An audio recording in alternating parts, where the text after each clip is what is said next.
So mental ability is not stagnant. It's not something that's programmed into you from birth. And I'm going to get right into what you can do to improve your mental sharpness because I know your attention span is fucking shit, bro. I can tell from my retention. So the first thing is self-awareness. You're training the mind to see itself and you're thinking, why do I think the thoughts that I do, right? So this allows you to examine the scripts that you've been given about life, what you actually believe about the world, how you see the world. It allows you to look at these and see it. Are these actually helping me? Are these actually aligned to what real life is actually like? This also allows you to see the assumptions that you have about life and the assumptions that other people make too, because once you are self-aware, once you figure yourself out, you can kind of see and feel how self-aware other people are too. You can kind of see, oh, they're looking at the world like this. Oh, they have this assumption going into it. And this can especially help whenever you're reading, because now you're going to be able to see what things authors are assuming too, right? And you're going to be able to read with a more open mind. You're going to be able to also see maybe this I should take with a grain of salt because they're making this assumption about the world, which might not necessarily be true. And you can practice this through meditation, literally just sitting down. Get an app on your phone, right? Get a meditation app. Any of them work. Any of them will do. Anything that's free. Just get one on your phone. Follow the prompts. The main thing that you want to focus on is just coming back to the breath over and over again after having a thought and then thinking, okay, I just had this thought about my past relationship. Why did I have this thought? Why did this thought come up? And once you start realizing why your thoughts come up, you start, one, being more self-aware and realizing this is what I'm like. These are the things I'm thinking. You also start overcoming fears and anxieties just naturally by going through this process. The second thing is read broadly, because the man who doesn't read is no better off than the man who can't read.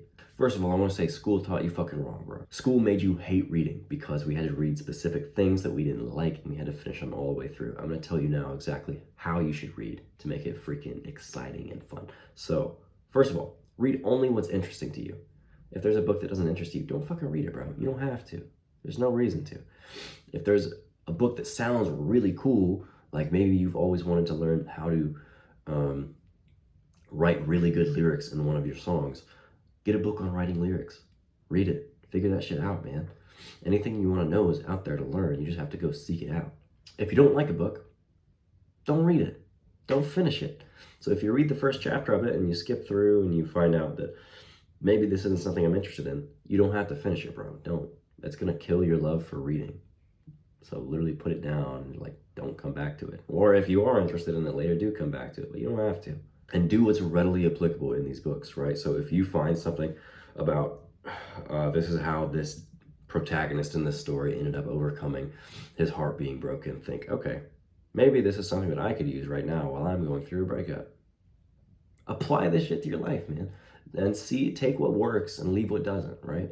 Because when you start exposing yourself to all of these great minds and great thinkers, you're going to start thinking like them too, naturally. And when you are reading, don't read in with your own autobiography, right? Everyone has this autobiography of everything they've went through in life, how it's affected them. And they're like, okay, everything that I know is right and everything that everyone else knows is wrong because this is what's worked for me in my life, which isn't necessarily true, because you have a lot of things that you aren't going to be able to learn if you automatically think that this other person is wrong just because they think differently than you, right? So you have to put your frame aside. Just step out of your frame for a moment when reading these books and seek first to understand what's actually being said. And then I'm not saying don't accept everything that comes to you and don't judge anything, but step out of your frame for a moment and seek first to understand what they're genuinely saying. If you're a liberal, you should be able to read books about conservative ideology, vice versa, because you should be able to step out of your frame and think, okay, this person might know something that I don't. And it doesn't mean that you become a conservative. It means that you can see their point of view now. It means that you can understand where they're coming from. Third huge thing that's going to give you hella mental sharpness is writing. So keep a journal and write down any thoughts, emotions, any learnings, lessons, big life events, experiences, because this is going to help you distill and condense what's in your mind. It's going to help you become a more clear person. It's going to help you become more thoughtful. And also start writing out, write about more thoughtful things. You can write letters to yourself or to other people about more than surface level topics, right? Because whenever you're having day-to-day conversations, you're like, hey, Jimmy, how was work? Good. What'd you do over the weekend? Not much. This is not mentally stimulating stuff, man. In a lot of these day-to-day conversations, you aren't getting the mental stimulation that you need to have that big brain growth, bro. To start having more big brain thoughts, right? So start thinking these things yourself. Start writing letters to yourself or to other people, discussing thoughtful topics, discussing how you feel about a certain thing, discussing if you think the idea behind something is bullshit, write about it. Write about why. If you think that what this person did was morally wrong, write about it. Write about why, or write about why this person's one of your favorite people ever. Write some gratitude letters, bro. People love that shit. And it also helps you because being a grateful person is like a key to happiness. And this also practices your critical thinking. So now you're going to be a more critical thinker in all aspects of life. And you're going to be able to have conversations that aren't just, hey, how's it going? Good. You're going to be able to talk about complex stuff. You also need to know that learning is now proactive for you, right? It's something you actually put time and focus into. It's also something that's going to be one of the most fun things of your life because you're going to see change from this. You're going to see progress.